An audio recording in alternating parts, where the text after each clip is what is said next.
So Darktide has been up for a few months now, and so far the community has had some pretty mixed feelings about the game, to say the least. There's been a lot of content made about the reasons for the mixed reception already, so I figured, why not pick some low-hanging fruit and throw my own take out there as well. The first thing we need to address is the problems that are easiest to fix. Not to say that I know it is and isn't easy from a developer's standpoint, but, you know, I have done some coding in my time. So, from Vermintide 2 to Darktide, there were some things that Fat Shark, for whatever reason, decided not to carry over, such as the ability to select exactly what mission you wanted to play and what difficulty you wanted to play it at. There's no use for additional XP after you hit level 30 in Darktide. Back in Vermintide, when you hit max level, you still continued to fill the XP bar at the same rate, and each time you leveled up from there, you continued to gain commendation chests, which isn't a huge deal, but it was nice, you know? In Darktide, once you hit max level, you don't continue to level up, you don't gain anything for that extra XP, it just doesn't have any use. Another thing I hope they change is the way the cash shop works. In Vermintide 2, the cash shop was added in later on, but I still think it's fair to make the comparison, seeing how, up until recently, Vermintide was a game you paid upfront for, and the content within both cash shops is pretty similar. The main difference is that the Vermintide cash shop uses currency that you can still earn through just playing the game. Now, earning the currency was slow, but possible. Now, Darktide's shop, in my opinion, does have better cosmetics than what was offered in Vermintide 2's, but cosmetic progression was supposed to be a larger part of Darktide anyway, and what we actually got in terms of earnable cosmetics was pretty disappointing.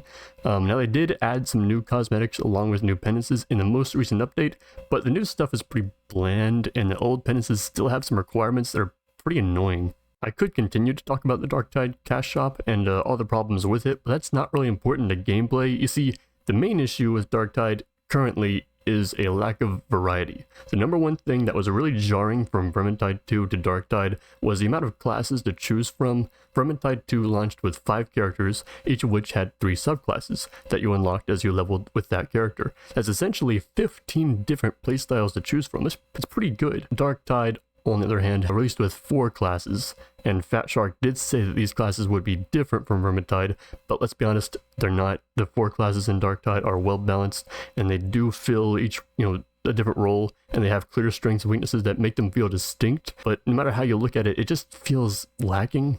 Another problem that Darktide has is a lack of variety in level design. Don't get me wrong, the level design in Darktide is easily some of the best you'll see on the market, with every level being handcrafted in a way that is linear and feels expansive and really sells the idea of navigating through this labyrinthian hive city, but almost every mission takes place in the same kind of environment, this factory slum with a gothic twist, and I love this environment. When 80% of the missions in the game feel like they take place in the same area though, it doesn't necessarily get repetitive since levels are just so well crafted, but it does leave you wanting more, especially when you get to see one of the cities, one of the parts of the city that's outside of that. When you get to a mission that brings you to a different area of the city, like the arid missions, when you get to see the barren landscapes outside the hive, or the upper class sections with this gothic imperial vibe that really makes you wish they'd done more with the maps that were outside the undercity, like seeing the different types of places you can go to and on this planet. Like, I really wish they had done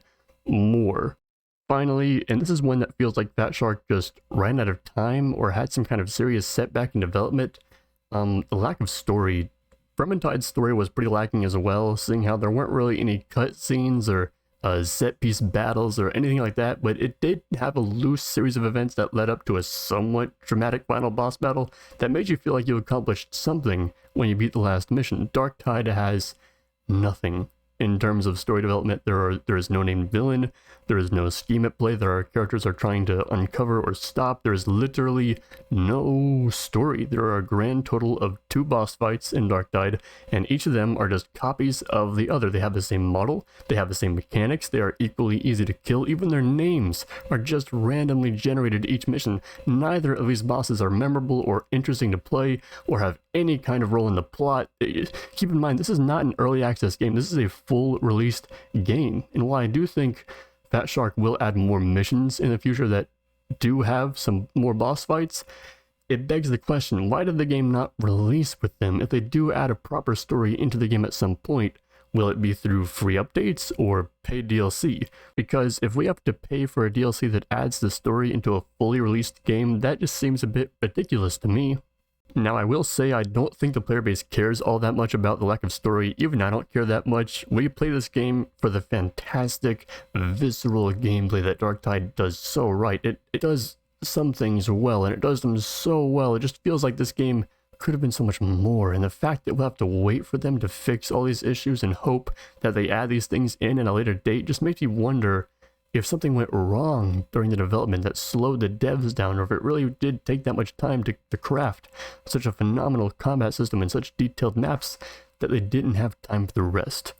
I'm looking forward to see what Darktide does with this game. Even over the course of making this video, they have made changes to the game that fixed problems I was going to cover. So I don't think Fat Shark is abandoning this game or anything.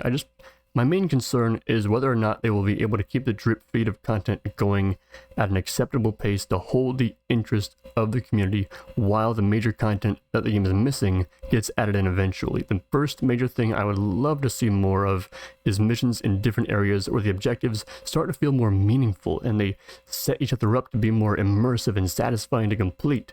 Then I would like to see new subclasses or careers, whatever you want to call them, like a tech priest or a commissar, to really spice things up and diversify the team comps, and all while dripping in new weapons and new weapon marks, as well as exotic versions of existing weapons, like the red weapons we had in Vermintide 2, you know, with the glowing visuals. If Fat Shark can pull that off without taking an excessive amount of time between content drops, I think this game can become something incredible, but it has a very long way to go before it reaches the expectations that I think a lot of us had for the game.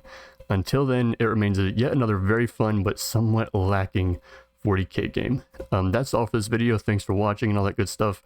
This is my first attempt at a proper video with the script and editing, so let me know what you think of it. If you thought it was good, it would be a very Christian thing to do to say so in the comments. If you thought it was bad, you can leave a dislike, but then again, that doesn't actually matter since the dislike button doesn't do anything anymore. And if you want to see more content like this, go ahead and subscribe, like, hit the bell, follow me on OnlyFans, pinpoint my exact address, and send me a full life-sized statue of Patrick Wilson to watch over me in my sleep. That's it. Bye-bye now.